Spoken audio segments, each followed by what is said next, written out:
ಮತ್ತೆ ಜನರ ಒಂದು ಬದುಕಿಗೆ ಮುಂದೆ ಬದುಕ್ತಕ್ಕಂಥ ದಿನಗಳು ಸೇವೆ ಸಲ್ಲಿಸಬೇಕು ಅಂತಕ್ಕಂಥದ್ದಕ್ಕೆ ಭಗವಂತ ನನ್ನನ್ನು ಕಾಪಾಡಿದ್ದಾನೆ. 3ನೇ ಬಾರಿ ಈ ಹೃದಯದ ಚಿಕಿತ್ಸೆ ಏನಿದೆ, 2 ಬಾರಿ ಆದಂಥ ಚಿಕಿತ್ಸೆಯಲ್ಲಿ ಇದ್ದಂಥ ಕೆಲವು ಲೋಪದೋಷಗಳೇನಿದೆ, ಇತ್ತೀಚಿನ ಒಂದು ಲೇಟೆಸ್ಟಾಗಿ ಬಂದಿರತಕ್ಕಂಥ ಅಡ್ವಾನ್ಸ್ಡ್ ಟೆಕ್ನಾಲಜಿನಲ್ಲಿ ಜೀವ ಉಳಿಸ್ಕೊಳ್ಳಿ ಸಾಧ್ಯ ಆಗಿದೆ. ಇಲ್ಲದಿದ್ದರೆ ಬಹುಶಃ ಮರುಜನ್ಮ ಅಂತಕ್ಕಂಥದ್ದು ನಾವು ಎಷ್ಟೋ ಸಾರಿ ಏನು ಹೇಳ್ತೇವೆ, ಮನುಷ್ಯ ಹಲವಾರು ರೀತಿಯಲ್ಲಿ ಈ ಒಂದು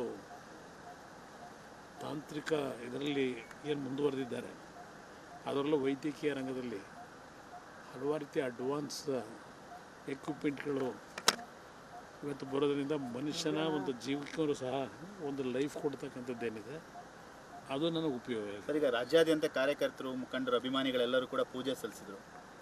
ಇಲ್ಲ, ನನಗೆ ಅವರ ದೇವರಿಗೆ ಪ್ರತಿದಿನ ಅವತ್ತೇನು ನನಗೆ ಆಪರೇಷನ್ ಆದಂಥ ದಿನ ನಾಡಿನಾದ್ಯಂತ ಅಭಿಮಾನಿಗಳು, ಹಿತೈಷಿಗಳು ದೇವರಿಗೆ ಪ್ರಾರ್ಥನೆ ಸಲ್ಲಿಸಿದ್ರು. ಆ ದೇವರ ಅನುಗ್ರಹ, ಅವರ ಒಂದು ಪ್ರಾರ್ಥನೆ ಫಲ ಕೊಟ್ಟಿದೆ ಅಂತಕ್ಕಂಥ ನನ್ನ ಅಭಿಪ್ರಾಯ.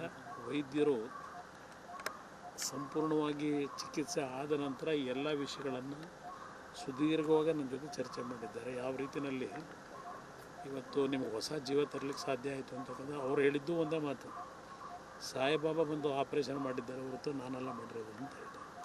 ಅವರು ಸಾಯಿಬಾಬಾ ಭಕ್ತರು, ಅವರು ಡಾಕ್ಟ್ರು ಸಾಯಿ ಸತೀಶ್ ಅಂತೇಳಿ, ಅವರು ಸಾಯಿಬಾಬನಿಗೆ ಹೋಗಿ ಪೂಜೆ ಸಲ್ಲಿಸಿ ಬಂದು ನನಗೆ ಆಪರೇಷನ್ ಮಾಡಿದಂಥದ್ದು.